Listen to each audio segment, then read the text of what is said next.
Hello बच्चों, आज हम लोग वेव ऑप्टिक्स का क्वेश्चन सॉल्व करते हैं। देखो, क्वेश्चन नंबर 379 पे आ जाइए। The width of one of the two slit in the Young's modulus Young's double slit experiment is d, well that of the other is x times d. If the ratio of maximum to minimum intensity in the intensity pattern is 9:4, then what is the value of x? अब बोला कि electric field is according to the slit width. अब आप ये समझो कि amplitude is directly proportional to d and amplitude is directly proportional to xt। तो maxima के लिए हो जाएगा a1 plus a2 whole square, और मिनिमा के लिए हो जाएगा a1 minus a2 whole square. ये आप समझते हो। तो ये हो गई d plus x d whole square divide by d minus x d whole square, and that will be equal to 9/4। ठीक है, तो इसको हम कह सकते हैं 1 plus x upon 1 minus x is equal to under root ले लो तो 3/2 हो जाएगा। So that become 2 plus 2x is equal to 3 plus 3x, 3 minus 3x, तो 3 minus 3x, right, 3 minus 3x। इसको मैं कहता हूँ 5x is equal to 1, x is equal to 1/5 आ गया। ठीक है, तो what is the value of x? अगर मैं इसका अपोजिट करता x माइनस डी कर रहा होता तो यहाँ पे x की वैल्यू आई होती। अगर दूसरा केस लें हम लोग 1 plus x upon 1x minus 1, अगर ये केस लेते हैं तो 3/2 आया होता मेरे पास। सो यहाँ से मेरे पास आता 2 plus 2x is equal to 3x plus 3x minus 3, so that will be x is equal to 5 आता मेरे पास, राइट। तो x की वैल्यू मेरे पास आ गई 5, x की वैल्यू 5 आ गई। तो ये केस डिस्कार्ड करेंगे, ये केस ले लेंगे हम लोग। तो ध्यान से देखो ये क्वेश्चन। एक्चुअली इस क्वेश्चन में हमें पहले यही देख लेना चाहिए था कि सारे के सारे ऑप्शन 1 से बड़े दिए हुए हैं, तो हमें ये केस न लेकर के हमें सीधे यहाँ पे जाना चाहिए था, 1x माइनस 1 वाले केस पे जाना चाहिए था, है ना। तो ये थोड़ा सा ध्यान दो। सेकेंड केस पे आते हैं, दूसरे क्वेश्चन पे आते हैं। 380 पे आ जाओ। 380 in the YDSC experiment the 2 lights are use. एक की फ्रीक्वेंसी, एक की वेवलेंथ है 2AC480, एक की वेवलेंथ है 600 नैनोमीटर। ठीक है, और बोला है कि the least number of bright fringes of 480 that are required for the first coincidence with the bright fringe found by the 800 nanometre. इसका मतलब ये हुआ कि n1 number of d lambda 1 upon d is equal to n2 number of d lambda 2 upon d। So n1 into 480 is equal to n2 into 600, right. So आप इसे cut कर सकते हो, दिस इज़ 4, दिस इज़ 5, तो n1 by n2 is equal to 5/4। मतलब इसका fifth वाला 480 का फिफ्थ ब्राइट फ्रिंज 600 के फोर्थ ब्राइट फ्रिंज से मैच करेगा। तो बोला the fringe width on the screen, this is the least number of bright fringe of 480, सो 480 का हो गया fifth one, right. Question number 381 पे आ जाओ। बोला ये डबल स्लिट एक्सपेरिमेंट कर रहे हो आप, रिफ्रैक्टिव इंडेक्स 1.44 है, पूरे सिस्टम को 1.44 में इमर्ज कर दिया। Slit separation is 1.5 millimetre and wavelength दिया हुआ this much. The fringe width of the screen behind the plate of slit at a distance of this much, capital D दिया हुआ है। तो क्या होता है, D lambda upon mu D कर दोगे, क्योंकि लेमडा अपॉन म्यू आ गया, क्योंकि आपने लिक्विड के अंदर प्लेस कर दिया है। तो फ्रिंज फिट पूछ रहा है, आप मिलीमीटर में पूछ रहा है। आप देखो, मैं इससे पहले मीटर में कन्वर्ट कर लेता हूँ। डी की वैल्यू दी हुई है 0.72 मीटर, लेमडा दिया हुआ है 690 इंटू 10⁻⁻9, राइट, नैनोमीटर है। 1.44 म्यू दिया हुआ है, और स्मॉल डी की वैल्यू देते हैं 1.5 मिलीमीटर, 1.5 इन 10⁻³ सब कुछ को मीटर में कन्वर्ट कर लो, और इसको 1000 से मल्टीप्लाई करोगे तो ये मिलीमीटर में आ जाएगा, राइट। अब जो है सॉल्व कैसे करेंगे, सीधा ये देखो, ये 2 टाइम्स जा रहा है, ये 3 हो गया, 3 से कट कर दो तो 230, 10⁻6 10⁻³ हो जाएगा। सो 0.230 मिलीमीटर हो जाएगा, राइट। 0.230 मिलीमीटर मतलब डी हो गया, राइट। क्वेश्चन नंबर 382 पे आ जाओ। बोला कि विड्थ ऑफ द 2 स्लिट्स का जो विड्थ का जो रेशियो है W1/W2 दैट इज़ 4:1 का रेशियो है. So intensity directly proportional to width हो गया, राइट. क्योंकि ज़्यादा एरिया होगी तो ज़्यादा लाइट इंटर करेगी. Intensity directly proportional to width हो गया. तो एम्पलीट्यूड का रेशियो हो गया A1/A2 = 2/1. ठीक है. तो A1 + A2 का whole square divide bye A1 - A2 का होल स्क्वायर. फॉर्मूले आप जानते हो गए, ये मैं एज्यूम करके चल रहा हूँ. तो 2 + 1 डिवाइड बाय 2 + -1 का होल स्क्वायर. तो 9:1 का रेशियो आ गया. सीधा 9:1 का रेशियो आ गया, राइट. सिंपल क्वेश्चन है, राइट. 383 पे आ जाओ. देखो बोल रहा है कि YDS एक्सपेरिमेंट कर रहे हो. The path difference between two light is this much. Path difference delta x दिया हुआ है 7/4 lambda. The ratio of intensity of fringe at this point with respect to the maximum intensity of the fringe is. अब देखो, आप सबसे पहला काम करो कि पाथ डिफरेंस में कन्वर्ट कर लो इसे. पाथ डिफरेंस को फेज डिफरेंस में निकाल लो. फेज डिफरेंस कितना हो जाएगा? कुछ नहीं करना है, लैम्डा की जगह 2π रख देना है. बहुत सिंपल है. लैम्डा की जगह पे आप 2π रख दो. सो दैट बिकम दिस इज़ 2. तो 7π/2 हो गया. 7π/2 हो गया. इसको आप 2π के टर्म में रख दो. 2π × 3. 2π इसको हमने ले लिया 3.5π. सो आप कह सकते हो 3.5 को 2π + 1.5π. 1.5π का मतलब हो गया 180. तो पाई हो गया 270 हो गया. अगर कॉस को आप देखोगा, कॉस का ग्राफ ऐसा होता है. पाई पे यहाँ पे होता है और this point, this is 270, right. अब देखो इंटेंसिटी का फॉर्मूला क्या होता है? 4I0 cos square θ/2. और ये थीटा मेरे पास आया हुआ है. This is the theta I have, this is theta. So ये हो गया है मैक्सिमम इंटेंसिटी. तो I/4I0 यही वो पूछ रहा है कि the ratio of intensity of fringe at this point with respect to maximum intensities. तो दिस इज़ कॉस स्क्वायर θ/2 कर लो. तो ये कितना हो जाएगा? 7/4 हो जाएगा. 7π/4 हो गया. अब देखो 7π/4 की वैल्यू कैसे निकालें हैं? तो कॉस 7π/4 इसको मैं लिख सकता हूँ कॉस पाई + π/3 π/4. ठीक है. तो पाई यहाँ पे आ गया, π/2 और आ गया, और π/4 इसके आगे मतलब 45 डिग्री. आप समझो 1/√2 हो जाएगी. तो 1/√2 रखोगे इसको, तो इसका स्क्वायर करोगे तो क्या हो जाएगा? 1/2 हो जाएगा. तो दैट बिकम 1/2, राइट. सो हमारा आंसर बी आ गया. अब ध्यान से देखो, आपको प्रॉब्लम बस इसी में आएगी cos 7π/4 निकालने के लिए. तो आपको करना क्या है? 7π/4 को आप ऐसे लिखो cos पाई + 3π/4. और cos का ग्राफ याद रखो, cos का ग्राफ ऐसा होता है. तो पाई यहाँ पे है, π/2 ये हो गया. 45 डिग्री बच जाएगा, तो 45 डिग्री आगे चले गए तो 1/√2 आ जाएगा. ठीक है. तो answer is B. Question number 384 पे आ जाओ. 384 क्या कह रहा है? The width of fringe is 2 millimetre, beta is 2 millimetre, that is d λ/d. ठीक है. In double slit experiment for the light of 400, ये है 400 nanometre. The width of the fringe for the light of wavelength 600 nanometre. मैंने 400 से 600 कर दिया. तो ये आप सीधा रेशियो ले लो, 2/x = 400 divide by 600. Sidhi value आपके पास आएगी, दिस इज़ 2, और लेमडा की वैल्यू, x की वैल्यू आ गई 3 मिलीमीटर. आप सीधा ही कह सकते हो, जब आप इसको 1.5 टाइम्स बढ़ा दिया तो ये भी 1.5 टाइम्स बढ़ जाएगा. तो नीट में आप आराम से जल्दीबाजी में क्वेश्चन कर सकते हो. ठीक है. आंसर हो गया 3. 385 पे आ जाओ. The ratio of intensity at 2 points P and Q on the screen.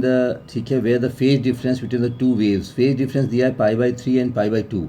तो रेशियो पूछ रहा है. तो I = 4I0 cos स्क्वायर 5/2 होता है. तो यहाँ पे जो आप रेशियो लोगे तो रेशियो क्या आएगा? I1/I2 का रेशियो आ जाएगा cos स्क्वायर π/6, क्योंकि π/3 है यहाँ पे, तो हाफ कर दो. ठीक है. और दूसरे वाले केस में cos स्क्वायर π/4 हो जाएगा. सो देखो cos 30 डिग्री √3/2, तो 3/4 हो गया, स्क्वायर कर दिया. दिस इज़ 1/√2, तो 1/2 आ गया. सो दिस इज़ 3/2 आ गया. ठीक है. तो इसका आंसर आ गया 3/2, राइट. इसके मैंने ऑप्शन नहीं कॉपी किए हैं, 3/2 हो गया. ठीक है.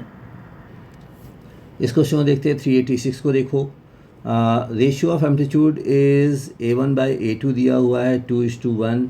The ratio of intensity maxima to minima तो 2+1 whole square plus 2 - 1 whole square, सीधा आ गया 9/1. ठीक है, कर लोगे, आसान क्वेश्चन है. ठीक है, सिंगल स्लिट एक्सपेरिमेंट कर रहे हैं, मतलब ये डिफ्रैक्शन का क्वेश्चन आ गया. This question is from diffraction pattern. ठीक है, मोनोक्रोमेटिक लाइट यूज़ कर रहे हो, लैम्डा दिया हुआ है 600 nanometre. The value of A for is the first, तो फर्स्ट मिनिमम मिल रहा है sine theta is equal to λ/a आ जाता है.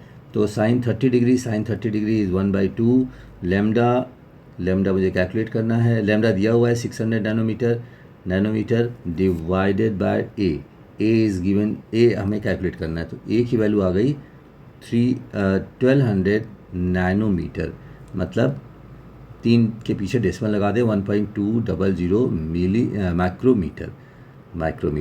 तो ये आंसर आ गया, सिंपल. राइट, एक बार देख लें कि डिफ्रैक्शन पैटर्न तुम्हारे उस सिलेबस में है कि नीट में. अदरवाइज ये क्वेश्चन बहुत सिंपल है, ये फॉर्मूला है सीधा. ठीक है, 388 पे आ जाओ. 388 में कह रहा है कि फिफ्थ मैक्सिमा की पोजीशन है. फिफ्थ मैक्सिमा मतलब होता है 5 टाइम्स d λ/d. इसकी पोजीशन दी है. हमेशा यूनिट का ध्यान रखा करो आप. 5 × 10⁻² सेंटीमीटर, हमने मीटर में कन्वर्ट कर लिया. सब कुछ मीटर में करो, लास्ट में आंसर वो माइक्रोमीटर में जो देना है दे दो आप उसे. The distance between the slit is 1 metre, तो 1 मीटर तो इसे हटा दो. And the wavelength use is 600 nanometre 10⁻⁹ कर दो. The separation between the slit D आ गया. डी की वैल्यू कितनी आ गई 5 × 600 × 10⁻⁹ डिवाइड 5 × 10⁻². सो 5 कैंसिल हो गया, 10⁻⁴ हो गया, 10⁻⁵ हो गया. तो ये आ गया 6 × 10⁻⁵. अब माइक्रो में देना है तुम्हें तो 10⁻6 कर दो, तो ये आ गया 10⁻1, तो 60 आ गया. 60 नैनो माइक्रोमीटर आ गया. ठीक है, डी आ गया. थोड़ा तेज़ी से कैलकुलेशन करना सीखो. क्वेश्चन नंबर 389 को हम लोग बाद में करते हैं, नीट लेवल का नहीं है, लेकिन हम लोग बाद में से सॉल्व करेंगे. राइट, क्वेश्चन नंबर 390 पे आ जाओ. क्वेश्चन नंबर 390 देखिए, बोल रहा है कि fringe width is 12 millimetre, beta की वैल्यू दी है 12 millimetre. If the entire element is placed in water of refractive index 4/3, the fringe width कितना होगा. सीधा b/λ कर दो, β/λ कर दो, β/μ कर दो. क्योंकि होता क्या है कि बीटा की वैल्यू होती है dλ/d, और जैसे ही इसे आप लिक्विड के अंदर डालते हो बीटा डैश हो जाता है dλ/μd. बताया था मैंने आपको कि lambda reduce by mu times, तो सीधा ही आप 12 डिवाइडेड बाय 4/3 कर दो. सो कितना हो जाएगा, दिस इज़ 3, दिस इज़ 9 हो जाएगा, 9 मिलीमीटर. सो 9 मिलीमीटर हमारे पास ये आंसर आ गया. राइट, क्वेश्चन नंबर 391 पे आते हैं. बोल रहा है कि इंटेंसिटी रेशियो 1:4 है, I1/I2. तो सीधा आप एम्पलीट्यूड रेशियो पे आ जाओ. A1 A2 का रेशियो हो गया 1:2. सही. अब I मैक्सिमा क्या हो जाएगा, I मैक्सिमा हो जाएगा 1 + 2 का होल स्क्वायर. 1 + 2 का होल स्क्वायर मतलब 9 हो गया. के को भूल जाओ आप. I मिनिमा की वैल्यू कितनी हो गई, I मिनिमा हो गई 2 - 1 का होल स्क्वायर, दैट इज़ 1 हो गया. तो आप सीधा काम कर लो, I maxima plus I minima divided by I maxima minus I minima. Right, तो ये हो जाएगा 9 + 1 डिवाइड बाय 9 - 1, दैट इज़ 10/8 हो गया. तो दैट इज़ 5/4 हो गया. 5/4 इज इक्वल टू 10/8 मतलब 5/4. और ये कह रहा है कि इसकी वैल्यू हो गई 2α + 1 डिवाइड बाय β + 3.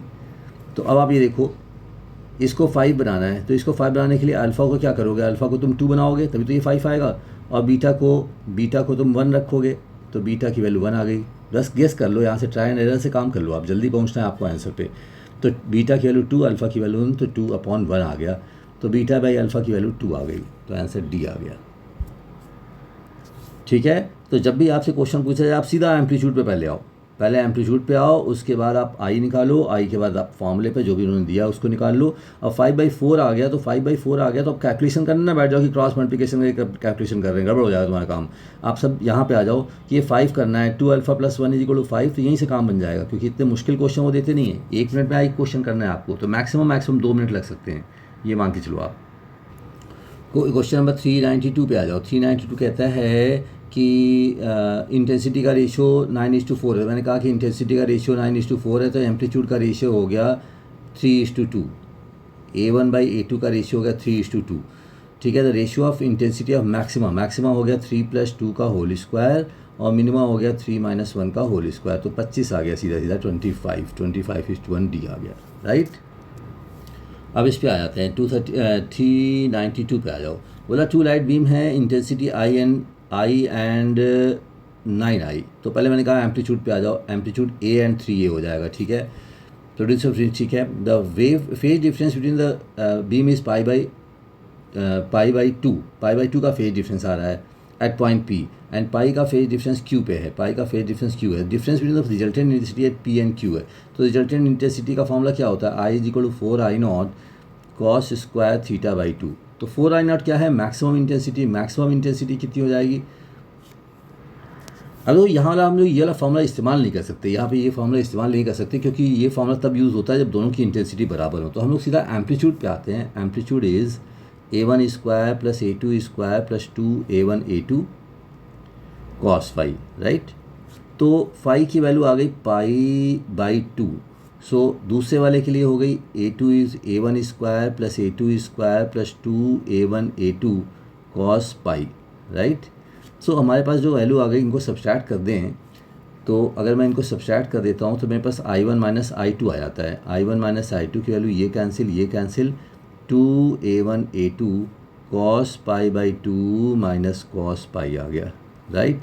तो कॉस पाई बाई 2 0 होता है, तो 2A1 की वैल्यू हमारे पास कितनी आ गई, A1 की वैल्यू आ गई under root 9i, and this is 0, this is -1, तो +1 हो जाएगा, ठीक है। So that will be 2 × 3 × i, so that will be 6i का डिफरेंस आ जाएगा, राइट। सो देखो क्वेश्चन अच्छा है, यहाँ पे एम्पलीट्यूड बराबर नहीं है, तो वो वाला फॉर्मूला आप ये वाला फॉर्मूला यूज़ नहीं कर पाओगे। 4I0 कॉस स्क्वायर फाई आपका लगेगा नहीं, ठीक है ना। तो इसको नहीं इस्तेमाल करना है, इस तरीके से बेसिक से काम करो, आपका काम बन जाएगा, ठीक है। तो इसका आंसर आ गया 6i। इंपॉर्टेंट क्वेश्चन मार्क कर लो, अच्छा क्वेश्चन है ये, ठीक है। एक क्वेश्चन बचा हुआ था बच्चों, 389 पे आते हैं। देखते हैं इस क्वेश्चन में क्या बोल रहा है। मेरे लगता है शायद पाइथागोरस यूज़ करना होगा हमें। बोला YDS से इंस्ट्रूमेंट कर रहे हैं, 2 slits are limited with the light की वेवलेंथ दी हुई है, lambda is given as 800 nanometer. तो वेवलेंथ बहुत छोटी है, ठीक है। And if the first minima is detected at P, first minima यहाँ पे मिल रहा है, इसका मतलब फर्स्ट मिनिमा A/2 पे मिल रहा है। तो फर्स्ट मिनिमा की पोजीशन तो कहाँ पे होती है, d(λ/2d) पे होती है। d की जगह a लिख रहे हैं ये, तो that is equal to A/2। अगर हम इसको सॉल्व करते हैं ऐसे देखो, तो ये आ गया A² इक्वल टू d(λ) और a की वैल्यू आ गई √d(λ). अब एक बार चेक कर लेते हैं, इससे हमारी बात बनती है। तो d की वैल्यू दी हुई उन्होंने, d इज़ 5 सेंटीमीटर, मीटर में कन्वर्ट करो। Lambda is given as 800 nanometer, 800 10⁻⁹ कर दें, और आंसर दिया है मिलीमीटर में दिया है 10⁻³ लगा दो, ठीक है। अब देखो आप सॉल्व करो, दिस इज़ -11 -10 हो गया, तो आप इसे कन्वर्ट कर लो। ये आ गया 5 × 80 10⁻⁻10 था, 10⁻⁵ 10⁻³ कर दिया हमने, तो दिस इज़ 10⁻⁻2 हो गया, इंटू 420 आ गया, 20 × 10⁻², और इसे हमें लिखना है तो 0.2 मिलीमीटर आ गया, हमारा आंसर 0.2 मिलीमीटर आ गया। तो चेक कर लो, हमें इस पर पाइथागोरस इस्तेमाल करने की जरूरत नहीं है, सीधा एक आंसर आ रहा है। तो थोड़ा कैलकुलेशन फास्ट कर लो, मेरे से क्वेश्चन आप कर लोगे। Thank you.